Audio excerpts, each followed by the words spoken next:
In terms of how to, for your stakeholders, shareholders, board members, clients, how do you describe that? One of the biggest problems in energy efficiency is it's just not part of people's core business. To go to a client or to go to the owners of the business and say, look, I want to do an energy efficiency project.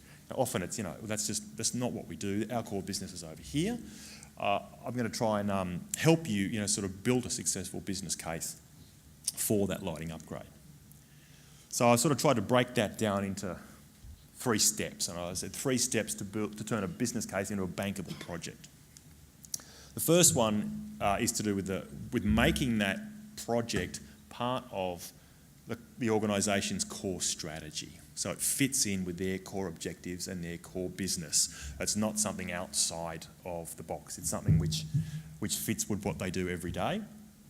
The other thing is we need to do, often businesses, especially larger ones, will want to do a cash flow analysis in their own format, and that's important for us to do as well. We want to do what they do effectively. And the other thing is I want to get away from us using the term payback, because I think it has a lot of problems, which I'll demonstrate. So the first one is making the business case fit with the organisation's core strategy.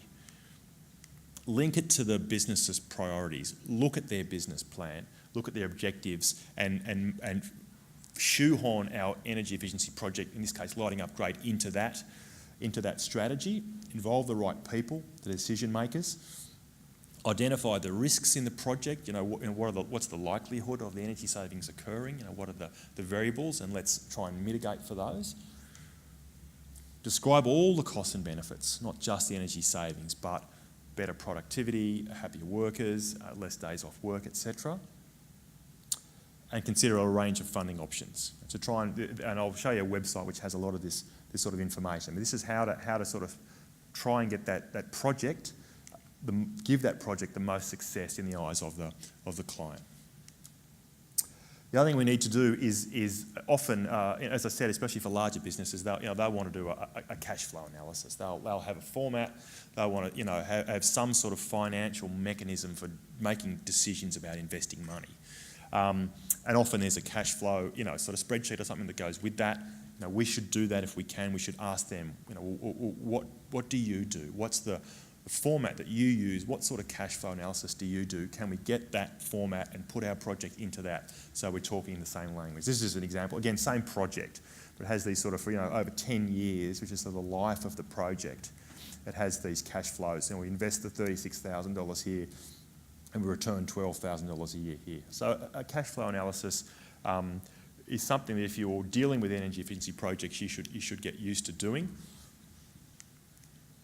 And the final one is to talk about payback, because I think that payback has evolved globally in the energy efficiency industry because it's such a simple and understandable metric. It's something which people use, which non-financial people use when they want to talk about the financial performance of an investment. I'm saying we shouldn't use it. I'll tell you why. I think there are better metrics to use which are simple and understandable.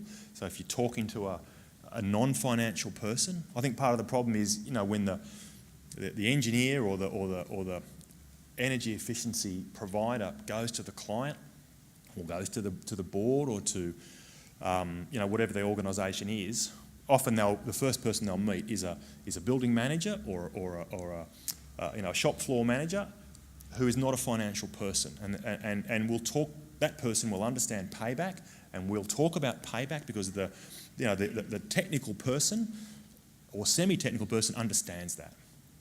But it has all sorts of problems. I think there are better terms to use, such as internal rate of return, which is effectively the interest rate. I'll talk about that in a moment. And the other one, which is times money, which is how many times do you get your money back in the project. And I'll elaborate a bit on that as well. So we use payback. It's easy to calculate. It's the capital cost divided by the annual energy savings. The energy efficiency industry is technical and not financial. I think that's the reason we've ended up with this term. As I said, it appeals to non-financial people. And I think the reason it does is because everyone's busy, we've all got limited time, We've got limited brain capacity to deal with complex issues. So payback is a very easy, understandable metric. We all use it. It economises on our brain capacity, but I don't think we suffer as a result, and I'll show you why. This is why. It ignores the benefits after the payback period. It tells you when you get your money back and doesn't tell you anything about what comes after that. It really can't measure the profitability of the project, and I'll show you a case study in a moment. It encourages cream skimming. We're just looking at these fast payback projects, that pay back very quickly and ignoring a lot of other, quite lucrative investments. It ignores the time value of money. In other words, it doesn't tell you, doesn't have any information about, when the returns occur and whether, the proximity of those returns in time is better, of course, and later on it's getting returns is less attractive, and it doesn't factor that in. It doesn't tell you about the lifespan of the asset or the residual value, and it can't cope with variable cash flows. The next problem is, I think, we've ended up with this psychology of we've got to get it better than a 2-year payback. We must have a 2-year payback. We just won't look at it. We have that mentality, I think, and not only that, the energy efficiency industry is promoting that. We're using that language, and we're promulgating that mentality which says we must get a 2-year payback. I think internal rate of return is better. I'll tell you what it is. It's really the interest rate, effectively. It's if I went to the bank and invested my money, what percentage would I get? These days, it's 5-odd%. That, if we talk about IRR, internal rate of return, as an interest rate, people will understand that. Technically, it's the discount rate that returns a zero net present value, but it is the interest rate. That is the way to think of it. It can't be solved in your head. It's a complex algorithm that has to be solved. The best way to do it is using Microsoft Excel, which cycles through a number of loops to try and work out the answer. Even Excel can't solve the IRR. It gives up after 20 times. I know this because I'm building an app which is going to do some of these things, and I have to build the IRR calculation into the app using sophisticated lookup tables and things. I won't bore you. So that's IRR, which is the interest rate on your money. I'll show you a case study in a moment, which will give you a good example of why we should use it, or something similar. Times money is the other simple one. It's just, well, how many times do you get your money back over the life of the project? Not just payback, which is when do you first get your money back, and no information about what happens after. This is how many times you get it back. It's just the total return on the project over the life, the total benefit divided by the investment. Very simple yet effective, and this is why. This is a project, again, it's the same project that I've been using, the same example. There are two sort of versions of it. In fact, these are two projects. Number one, this is that lighting project over 10 years. So assuming that the occupants are going to be in that space for 10 years and the lighting system lasts 10 years, these are the returns. Years here and the sort of cumulative cash flow here. So we invest $36,000, we return $12,000 a year, we pay back in just under 3 years, and we keep going.